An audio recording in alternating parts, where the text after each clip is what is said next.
Good, okay. I'd like to thank Michael and folks here at the Freedman Gallery for inviting me to show work here. I'm really excited. I don't often get a chance to see all of my work or a good portion of my work all at one time. This is kind of freaky to me to see all of these little faces staring back at me. I work in a very small studio, and I'm used to only working on one little character at a time. So if I act a little outsource myself, because I'd rather taken back by this as well.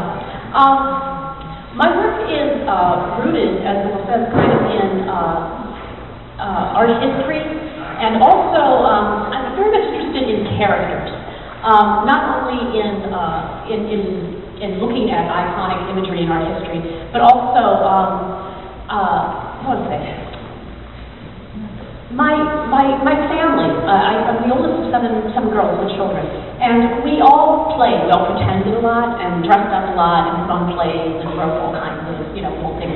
And my mother had all of this fabric, and we were given free rein. We were kids who ran with scissors very much and played with lots of. We given free rein in the house basically to pretend a lot, and we made up plays and stories all the time. And so I felt this comfort of these characters kind of developing at a very young age as we developed plays and wrote. My family also had another tradition. My father walked around with a camera constantly and took pictures of us. And on Saturdays in the evening, we would pop popcorn, and he would show these slideshows of us as children. And he documented from the moment my mother was first pregnant through every single birth, and followed her around basically as we grew up. And we would reinvent stories. We would like pop popcorn and watch these slide trains. And it was almost like we were making up stories instead of what actually happened, what we think might have happened, and we would kind of like live these moments. And they became very fantastical. So in my background, I kind of come to it from that lens. The other lens that I come from is my maternal grandmother suffered from obsessive compulsive disorder. And we would go to visit her house, and there would be piles and piles of magazines and newspapers and all kinds of it. It was a very strange place, a very strange land to be in. And as a child, it was delightful. When I became an adult and realized that she lived in a rather dangerous situation, luckily her house, when it burned down, she wasn't in it. And when she rebuilt the house, she rebuilt it from scratch, and luckily not all of her materials were burned. When she died, I inherited her magazine collection and her how-to books. She was an avid crocheter and whatnot, and sewer. And so I have all of these magazines and how-to books from roughly the 1930s all the way to the 1970s. So this imagery, all of a sudden I had this huge pile of imagery to work with.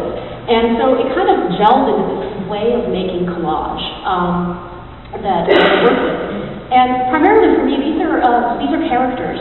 When I'm working, I basically have all of these files of these imagery that I cut from current sources as well as these images that date all the way back to 1930s.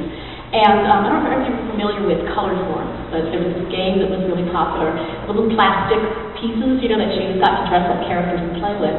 And so this is almost like, for me, I feel like I'm a director playing with color forms, and I throw this imagery basically out on the floor and I look for juxtapositions and look for things where these characters start coming alive. For me, these characters are also about being the other. I think in some way we all show each other only portions of ourselves, so we're never totally, even people who are really extroverted and on display, we're never totally all who we think we are, and so we only have a tendency to show portions of ourselves. And so these iconic characters are kind of, well, what happens if the story of the Virgin, I'm very Catholic, the story of the Virgin, if she decides all of a sudden that she's no longer this pure vessel, but just suddenly decides, you know what, I've had enough of this, and walks out of the picture, exit stage left, Or what happens if the character that is colonized, the museum figure of a pre-Columbian figure who is normally on a little pedestal in a museum, just looks back at you and says, what do you think you're looking at?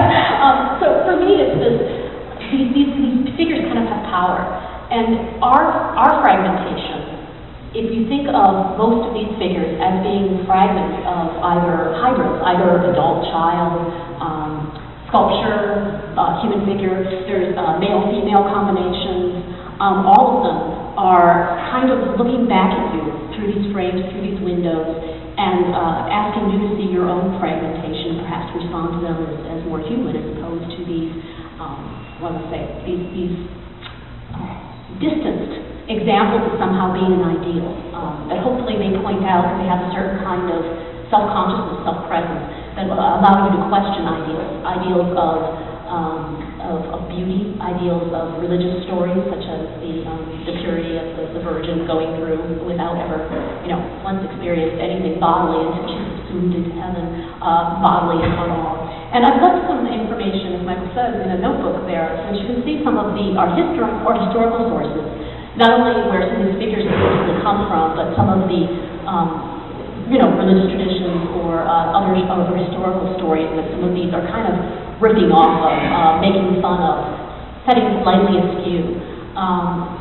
But my hope is that if I make them pretty enough maybe or funny enough that you'll wander up close enough to them to see the fragments that they are and the whole that they're presenting to you. I don't know how long I'm supposed to talk.